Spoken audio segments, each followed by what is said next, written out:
Paslam ngala itena tang ba nga hap shusna một gran ru bom itu nga ting yo shusha kap. Every time you walk into the room, got me feeling crazy. Shot my heart, boom, boom. Any other boy would stare, but me, I look away, cause you're making me scared. Trying not to breathe, 1, 2, 3. Trying not to freak when you look at me. उड़ती हुई तितली की रंगीन परछाई रह जाती है फूलों में, वैसे ही तुम एक तस्वीर के जैसे छाए हो इन आँखों में. हुस्साना तुम जो मेरा ख्वाब हो, हुस्साना दिल क्यों. Ông đã IP sẽ bắt ngầu đơn buram. Sao mà lại bắt phai nóng? Ăn ngon nóng thì. ऐसा हो जाएगा मैंने सोचा नहीं, दिल ये खो जाएगा मैंने जाना नहीं. तुम हो मेरे सनम, भूल जाना नहीं तुमको मेरी कसम.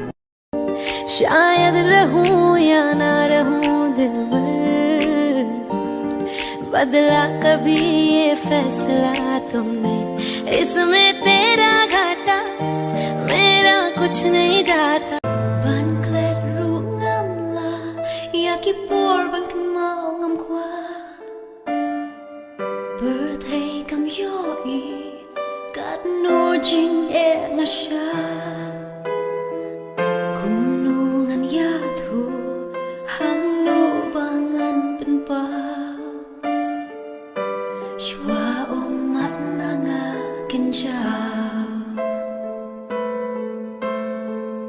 ban klet ru ngam la ya ki bor ban kan mau ngam qua. Shisha ya pi ju bor ngala in lama pi tik na ngan bi ngam kta in takik ti bajen ngam kto bi ya pi hakut shaden arong aklem poi berkat kumni jing snow happy kan bat henry kik tin bat yang jong ping akin mau ya ki man la kasi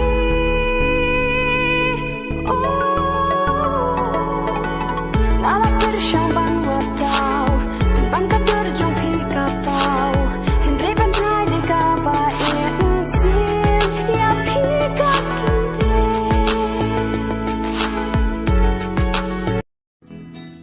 Happy, rồi xịn, tăng xịn xịn, nằm ta duyên, rồi. Marai nga burkat haladi, kat no ka birthday ka bentami, wat langi yo I hin ringim yo I, bakat no ka jersey ka jelay hangi, hin ringim la ban le